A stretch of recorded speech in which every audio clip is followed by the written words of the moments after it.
मैं एम के शर्मा। आज मैं 9th का लेक्चर 3 लेने जा रहा हूँ। इससे पहले मैं आपका लेक्चर 2 पढ़ा चुका हूँ। इसमें सेल्स के बारे में मैं आपको बता चुका हूँ।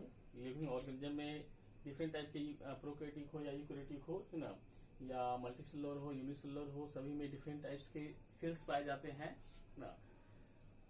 उस सब के बारे में चर्चा कर चुका हूँ लेक्चर 2 में। आज मैं लेक्चर 3 आपको बताने जा रहा हूँ। चैप्टर हो गया 5 फंडामेंटल यूनिट ऑफ लाइफ का। ठीक है बाबू। तो अभी मैं लेक्चर 3 में आपको बताने जा रहा हूँ कि सेल्स का टाइप होता है on the basis of nuclear organisation. Nuclear organisation की बात करें या कॉम्प्लेक्सिटी की बात करें, कॉम्प्लेक्सिटी के आधार पर सेल डिफरेंट टाइप्स के होते हैं। न्यूक्लियर ऑर्गेनाइजेशन के आधार पर सेल डिफरेंट टाइप्स के होते हैं, है ना। जिसमें आपको बताने जा रहा हूँ सेल 2 टाइप का होता है। एक होता है प्रोकैरियोटिक सेल, दूसरा होता है यूकैरियोटिक सेल। प्रो नाम है प्रो। प्रो का मतलब होता है पहले। प्रो का मतलब होता है पहले वाला, प्रारंभिक, है ना। और यू का मतलब होता है ट्रू, सत्य, है ना।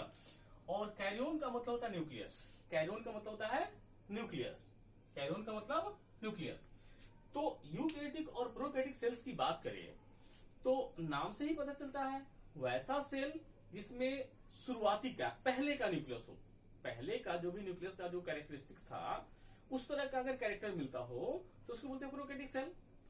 और यूकैरियोटिक सत्य ट्रू की अगर बात करें तो ट्रू का मतलब होता है सिंपल प्रोकैरियोटिक के बाद वाला। तो पहले जो प्रोकैरियोटिक था उसमें जो कैरेक्टर था उसके बाद जो कैरेक्टर बना, नया कैरेक्टर जो बना, है ना। और नया कैरेक्टर ऑब्वियस है कि अच्छा बना, बढ़िया बना, उसका क्वालिटी अच्छा था। जैसे कि मैं आपको एक चीज समझाना चाहता हूं।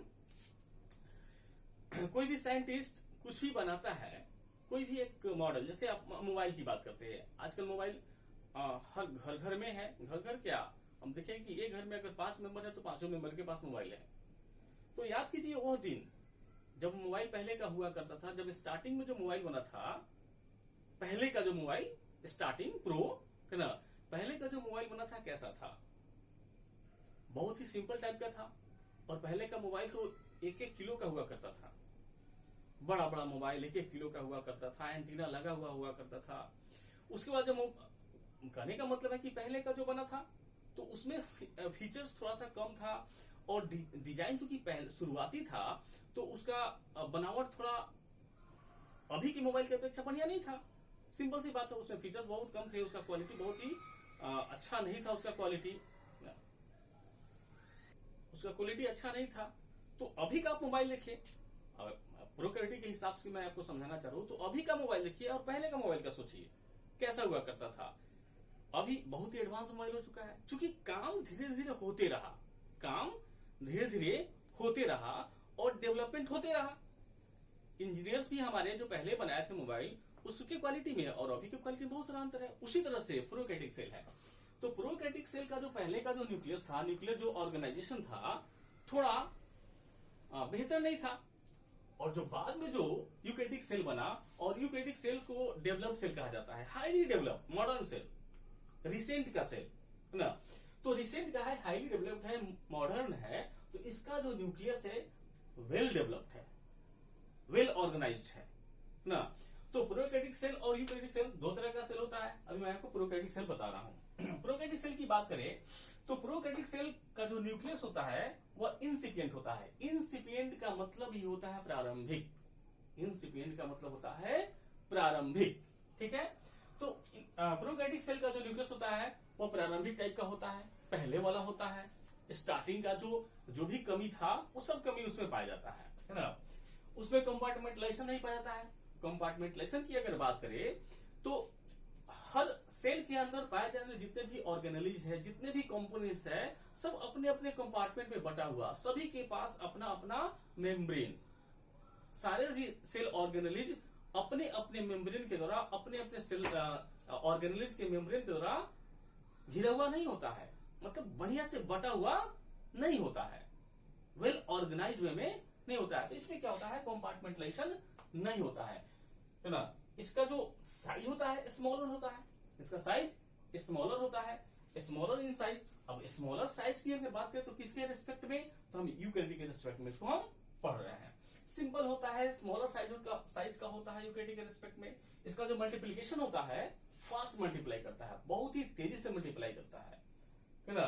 जैसे कि बाइनरी फिजन है ना, बैक्टीरिया सिंपल डिवाइड करके 2 भाग में बढ़ जाता है, बहुत ही फास्ट है बाइनरी फिजन है ना। इसका एग्जांपल बैक्टीरिया हो गया, ब्लू ग्रीन एल्गी, बीजीए जिसको हम बोलते हैं, BGA blue green algae, mycoplasma etcetera है ना।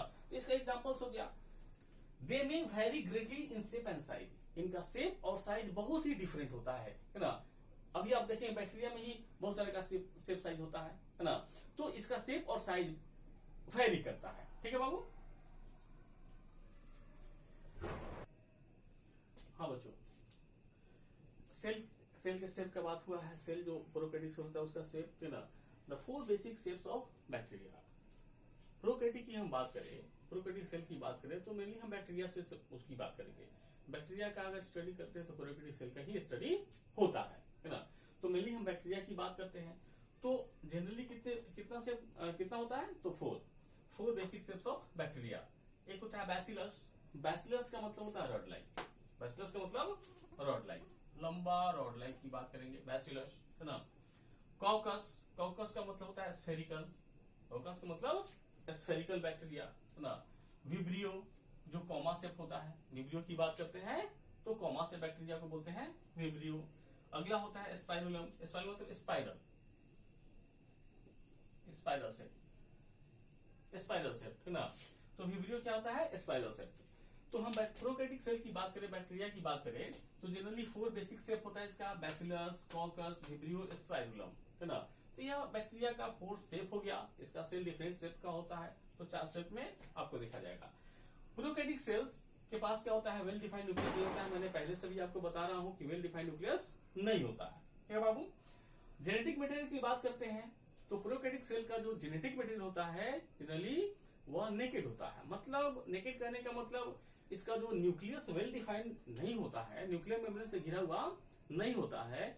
तो जो भी इसका जेनेटिक मटेरियल, जो भी न्यूक्लियर मटेरियल जो भी होना चाहिए वह वेल डिफाइंड न्यूक्लियस के अंदर नहीं है, मतलब न्यूक्लियर मेम्ब्रेन से घिरा हुआ नहीं है, इसलिए उसको बोलते हैं नेकेड है ना।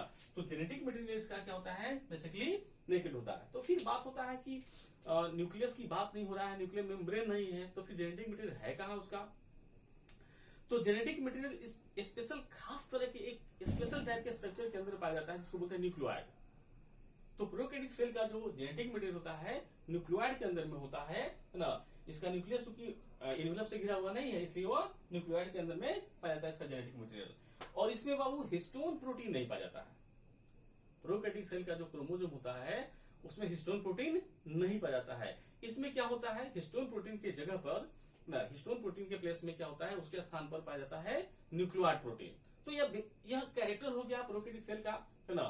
डिटेल कैरेक्टर हायर क्लासेस में पढ़ना है, लेकिन जो भी मैंने आपको कैरेक्टर बताया मोर देन इनफ है, सफिशियंट है आपके लेवल पर। इस कैरेक्टर, इस इंफॉर्मेशन के आधार पर आपको आगे भी बहुत काम आएगा, ठीक है बाबू है ना। हाँ बच्चों, तो अभी आपने प्रोकैरियोटिक के बारे में पढ़ा, तो मैं आपको यूकैरियोटिक के बारे में बता रहा हूँ, ठीक है ना। तो यूकैरियोटिक सेल की बात करते हैं तो यूकैरियोटिक तो हाईली डेवलप्ड सेल है। जैसा मैंने पहले भी आपको बता चुका हूं कि यूकैरियोटिक सेल क्या होता है, हाईली डेवलप्ड होता है ना। वेल ऑर्गेनाइज्ड वे में काम करता है ना। सारे के सारे उसका ऑर्गेनाइज वेल डेवलप्ड होता है ना। तो जितने भी पढ़ेंगे इसके बाद आप जो भी सेल ऑर्गेनाइज के बारे में पढ़ेंगे है ना, सब यूकैरियोटिक का ही कैरेक्टर होता है। इसलिए मैं यूकैरियोटिक को थोड़ा सा यहाँ पे कंसाइज करके बता रहा हूँ, क्योंकि आगे तो मैं पूरा का पूरा सेल का मैं डिस्क्रिप्शन बताने वाला हूँ, तो टोटल यूकैरियोटिक में ही आएगा, ठीक है ना। जैसे अब मैं माइटोकॉन्ड्रिया पढ़ाऊंगा, एंडोप्लाज्मिक रेटिकुलम पढ़ाऊंगा, तो सभी का सभी यूकैरियोटिक का कैरेक्टर आ जाएगा, ठीक है बाबू। तो यूकैरियोटिक की बात करते हैं, है ना। तो यूकैरियोटिक सेल क्या होता है, वेल डेवलप्ड न्यूक्लियस से पाया जाता है। मैंने पहले भी आपको बता चुका हूँ कि ट्रू न्यूक्लियस इसमें पाया जाता है। यूकैरियोटिक सेल में ट्रू न्यूक्लियस पाया जाता है। न्यूक्लियर मेम्ब्रेन इसमें होता है, इसमें न्यूक्लियर मेम्ब्रेन होता है। जैसे मैंने आपको पहले प्रोकैरियोटिक में बताया था कि न्यूक्लियर मेम्ब्रेन नहीं पाया जाता है प्रोकैरियोटिक सेल में, लेकिन यूकैरियोटिक सेल में न्यूक्लियर मेम्ब्रेन पाया जाता है, वेल डेवलप्ड होता है। इसमें वेल कंपार्टमेंटलाइजेशन पाया जाता है। कंपार्टमेंटलाइजेशन का सीधा सीधा मतलब होता है कि सारे सेल ऑर्गेनेलिज अपने अपने कंपार्टमेंट में घिरा होता है, अपने अपने मेम्ब्रेन से घिरा होता है, एक अपना पार्टिकुलर स्ट्रक्चर गेन किए रहता है, जो कि प्रोकैरियोटिक सेल में ऐसा देखने के लिए नहीं मिलता है ना। इसमें हिस्टोन प्रोटीन मिलता है। यूकैरियोटिक सेल का स्पेशल कैरेक्टर है कि इसका जो क्रोमोसोम होता है हिस्टोन प्रोटीन के साथ रैप होता है, मतलब हिस्टोन प्रोटीन इसमें पाया जाता है इसके न्यूक्लियस में, है ना। एकदम इंपॉर्टेंट ये सब कैरेक्टर हो गया, है ना। इसका एग्जांपल की बात करके प्लांट्स, एनिमल्स, फंगी, प्रोटिस्ट, है ना, जो भी जैसे हम लोग हो गए, हम लोग भी यूकैरियोटिक एग्जांपल है, हम भी यूकैरियोटिक सेल ही है ना। हमारे जितने सेल है सभी यूकैरियोटिक सेल्स है, ठीक है बाबू। इसमें मेम्ब्रेन क्या होता है, ऑर्गेनेलिज क्या होता है, मेम्ब्रेन से घिरा हुआ होता है, जैसे मैंने कंपार्टमेंटेशन बताया था, है ना। तो सभी का सभी सेल ऑर्गेनेलिज क्या होता है, अपने अपने मेम्ब्रेन से घिरा होता है, मतलब वेल कंपार्टमेंटलाइजेशन पाया जाता है, ठीक है बाबू। तो कहीं से भी अगर कोई दिक्कत होता है वीडियो में टॉपिक को समझने में, तो मुझे आप कमेंट करें, मुझे आप डायरेक्ट मैसेज भी करें मेरे पर्सनल नंबर पे, है ना। आप व्हाट्सएप कर सकते हैं, कमेंट कर सकते हैं, है ना। और बाबू वीडियो को ज्यादा से ज्यादा आप शेयर करें और सब्सक्राइब करें, लाइक इसका लाइक भी करें और बेल जो आइकन है उसको प्रेस करें, है ना। आप सब्सक्राइब करने से फायदा क्या होगा कि आपको वीडियो लेक्चर डायरेक्ट मिलते रहेगा।